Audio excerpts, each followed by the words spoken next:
السلام عليكم، مرحبا بكم في صفحة أو قناة شاف أمين العاصمي. اليوم على بركة الله جبت لكم وصفة بوراك العراس كونتيتي كبيرة. هنا كما نقولوا شوفوا في لاباز دو كويزين عندنا كيلو تاع لحم كفة لا فيونداشي بكيلو تاع البصل.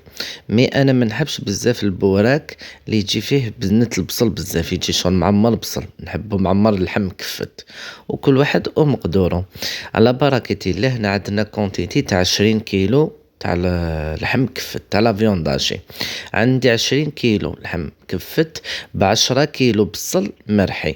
ونقدروا نديروا دوك لا ميثود اللي نقلو البصل وحده يطلق كامل الماء ديالو، ومن بعد نديرو اللحم كفت. انا جبت هنايا وصفه سهله اللي ديروا كل شيء بارد في بارد والدوزين كامل على مره باش يسهل لكم الطريقه.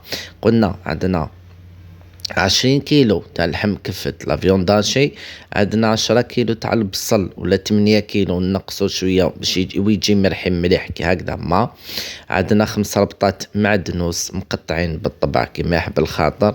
عندنا 150 غرام تاع السمن الباطا هذيك نديروها. عندنا كاس تاع الزيت سونغو. عندنا 4 عواد تاع قرفه. نديرو شويه تاع الملح، الملح عندنا نقولوا 5 مغارف كبار ونزيدو ندوقو. عندنا تاني 2 مغارف كبار تاع فلفل كحل، انا ما نكترش فلفل كحل.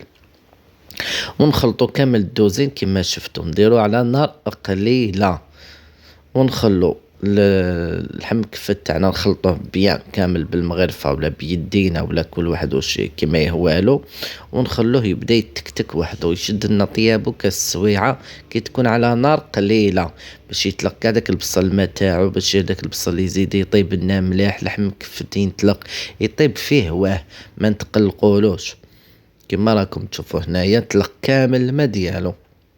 والدوزين هو الصح.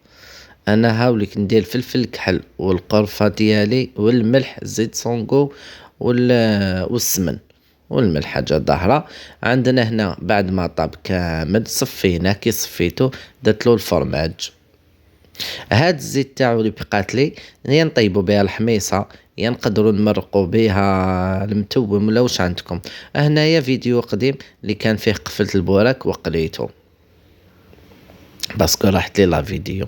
والنتيجه هاي لك بعد ما قلينا البوراك ديالنا قليا صافورين. الزيت تاعكم ديروا ديما فيها السمن باش ما تنحرق لكمش، والقليان يجيكم بنين وشباب الله يبارك ويجي بالطبع وخفيف وكل شيء.